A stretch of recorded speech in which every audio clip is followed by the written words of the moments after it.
Hey guys, Quiff the Lazy Geek here and welcome back to the channel. I just woke up, my hair looks great, my face looks absolutely Genki, and I am here to give you a little tip about frame selection after an imaging night if you use Nina as your astrophotography capture software, like I do. For those who don't know, Nina is a free and open source and extremely advanced astrophotography software that can be used both by beginners and by advanced amateurs. Anyway, let's look a bit at the tip that I want to give you. Okay, and here I am in Nina, and one of the really cool things about Nina is that you have this chart that is available under the imaging tab. You're also able to detach it, to look at it, you know, in full screen type of mode, and put it anywhere you want in the imaging tab. And I think a lot of people, they just forget about Nina after their imaging night is over. They just close it, end of story. That is the wrong thing to do. You want to look at this chart. This chart is over 2 nights. This part on the left here was M74. This is Bode's Galaxy on the first night, and then this is Bode's Galaxies on the second night. And what is very important to notice here is I have on the right side in yellow the number of stars. And I always expect to see some kind of curve like that for the number of stars, in Tokyo at least, simply because Nina will be able to detect fewer stars when the object is nearer to the horizon, so there's more atmosphere and light pollution to go through, and it will detect the most stars, meaning like the highest quality image, effectively, at the zenith, or at the maximum elevation that the particular target reaches. And so that's why we have these kind of charts from evening to morning kind of thing.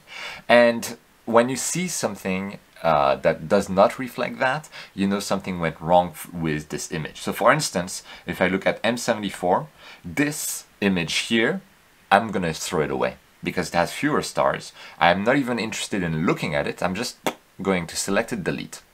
And same, maybe this one, 344, and that one, 3545, gone. And same, we have a whole row of images there that get fewer stars. They're gone. Why are there fewer stars? There can be many reasons. There could have been a lot of wind that made your guiding go haywire, and so your stars trailed, and when stars are trailing, the faintest stars are no longer detectable. Or you could have clouds streaming through, which are the worst because they really affect your gradients in the final stacked image if you include such images. So this spike down there, it's gone. All of those images are gone.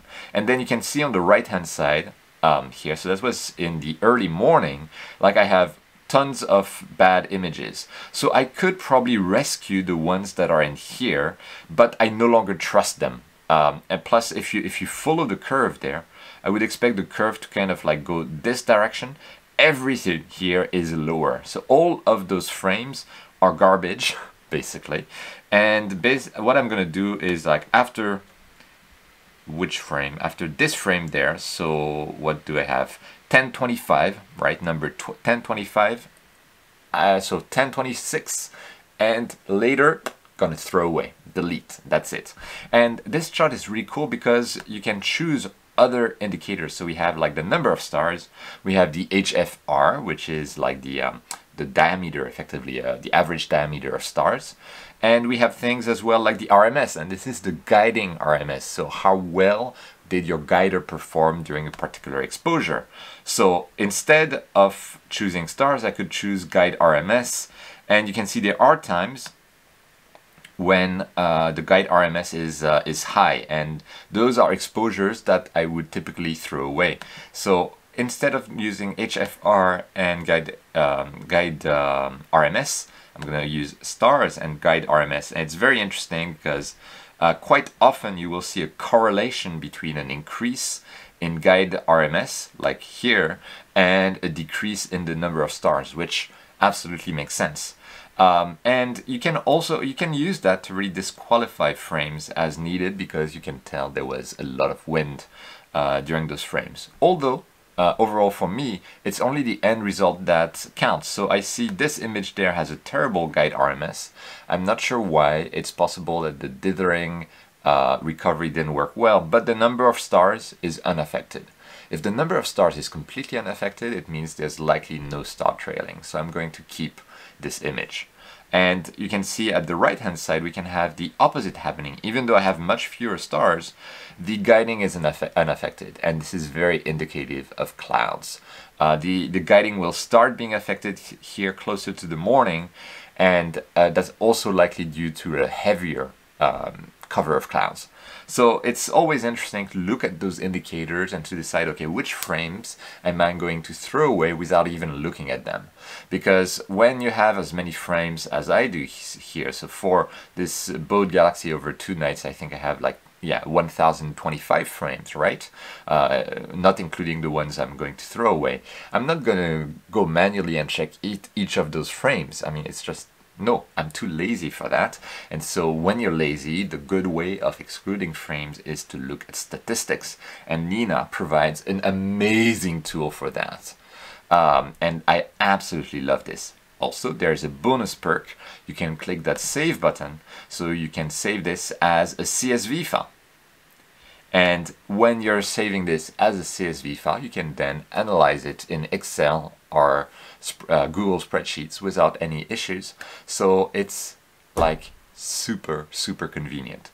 So that's it for the little tip of the day.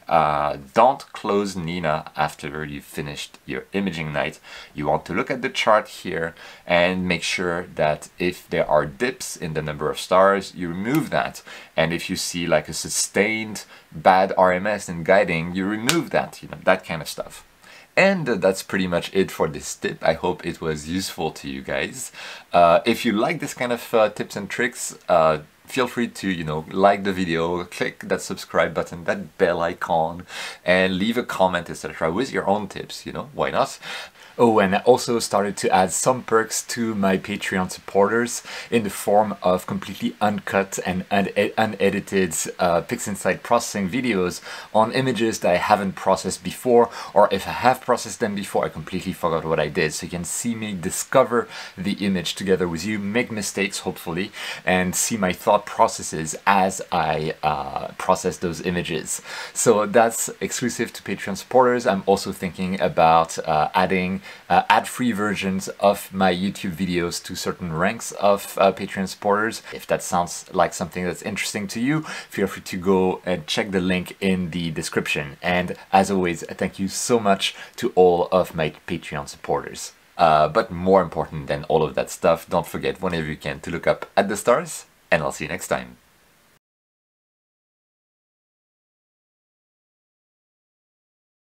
Okay, and here I am in Nina, and this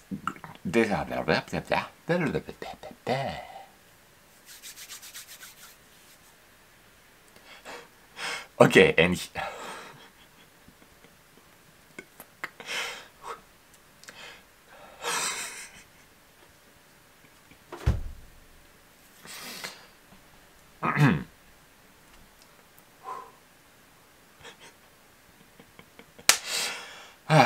why am I laughing? I'm an idiot. Okay, and here I am in Nina, and one of the really cool things about Nina is that you have this chart.